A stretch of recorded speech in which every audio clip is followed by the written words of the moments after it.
from home, from certain things like we all do.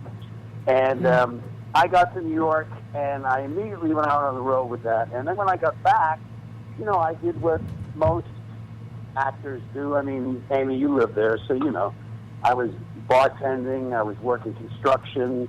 I bartended in the Village for a long time. And, you start to get into that nightlife in the Village, and you're young, you're in your 20s. And, I got a little too carried away with the party life. And I kind of thought that a career would come to me. And I really kind of got lost for about 8 or 9 years in drugs and alcohol. And then when I was about 29 years old, I stopped doing drugs and alcohol completely. And now it's been just the other day, the 23rd of March, I was 27 years without any drink or drugs. Oh, wow. Congrats. Yeah. Yeah, So, that's awesome. That's amazing. I was in New York in the 80s when... Yeah. Oh, yeah. When Studio 54 was open, when Coke was flowing like crazy, it was a complete party town. And as you well know, in any career, whether it's acting or whatever you choose, whatever field, business, at a certain point in your life, you have to be really focused. And the people that surrounded me, the other actors that were really focused in their 20s, really went somewhere quickly, or at least the trajectory was forward motion. You get to New York City and you start, getting crazy with the party life, it can be difficult. Yeah. But that was up until I was about 29. And then, is that the next question? Because I'm not even sure.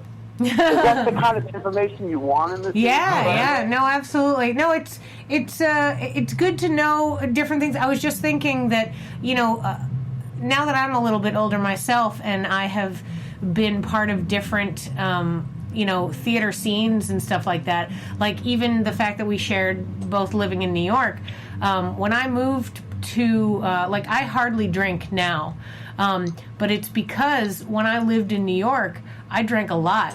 And I got really used to not having to drive and just, being able to... And also, keep in mind, I lived in New York, just to frame, he lives in New York in the 80s, so it's people are just handing you drugs on the side of the road. I lived in New York from, 2001 to 2007. So there's, guys with machine guns on the street corners who are protecting because there's just been a terrorist attack. Right. It's a very different place. But their cocaine was nowhere near as good. And they'd hand it to you in half a bomb, so to be like, oh, don't do that. But at the same time, there was still a lot of drinking, and there was also, that being said, I never felt uncomfortable because there were army guys in every train station. I never felt unsafe being on the subway. So I would get drunk every night and just get on the subway home and never think I'm going to be attacked because there was just armed guards everywhere. So for me, technically to my parents, they were oh, she's safe now, even though I'm sure they were why is she in New York? He just got hit with a terrorist attack. And I was that's when I'm moving.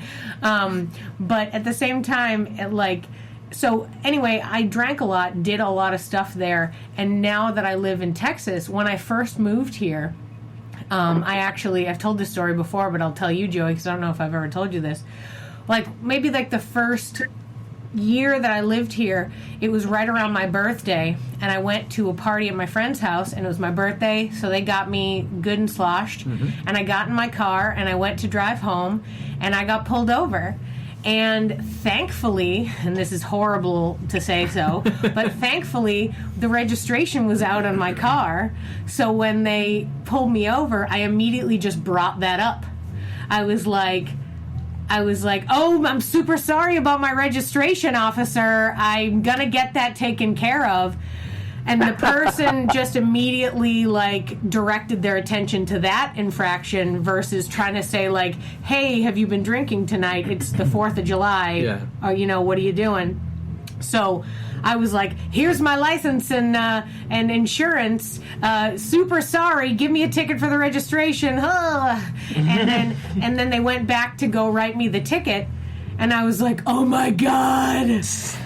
Oh God! Didn't I tell you she was smart? Yeah. You get out, you start breaking like the headlights and stuff. Like, yeah, you should probably ring this up too. Everything's fine. I don't know if you noticed, but it's also I don't have an inspection sticker. You should write that up. No, but yeah. So I totally directed their attention. They came back.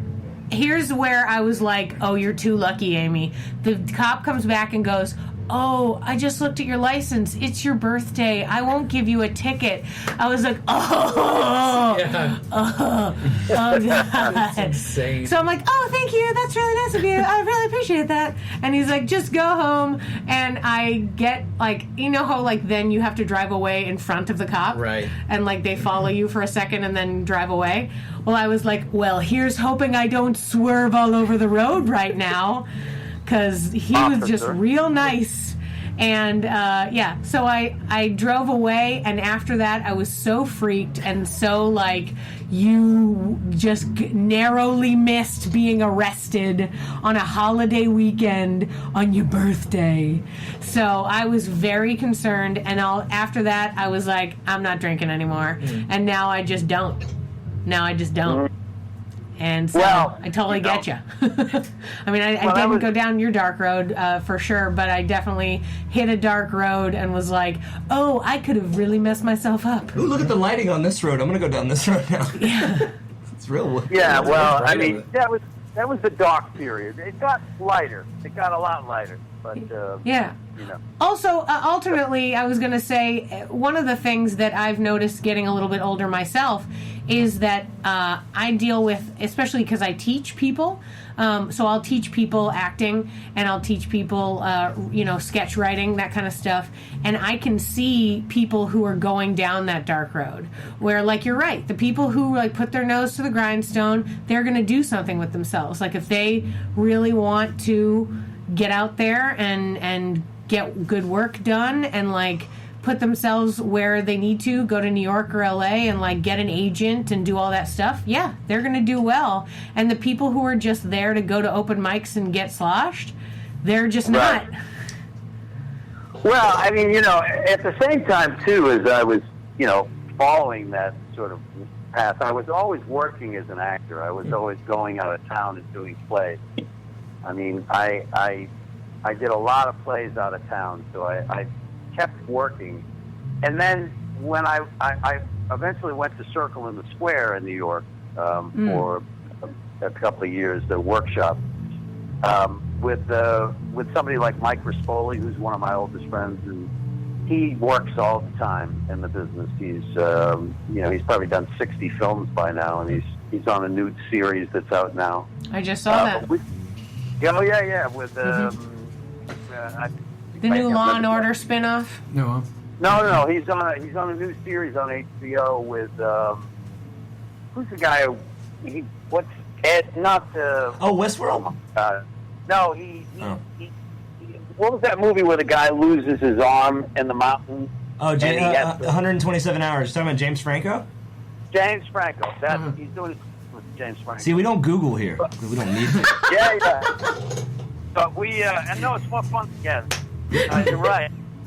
But we started a theater company at the Circle, and that theater company, the Willow Cabin Theater Company, ran for 15 years in New York. Oh, wow. So we did a lot of work with that, and through that theater company is where I met David Rave, the playwright, and then started to do a lot of work with David Rave. Like, I did several of his plays.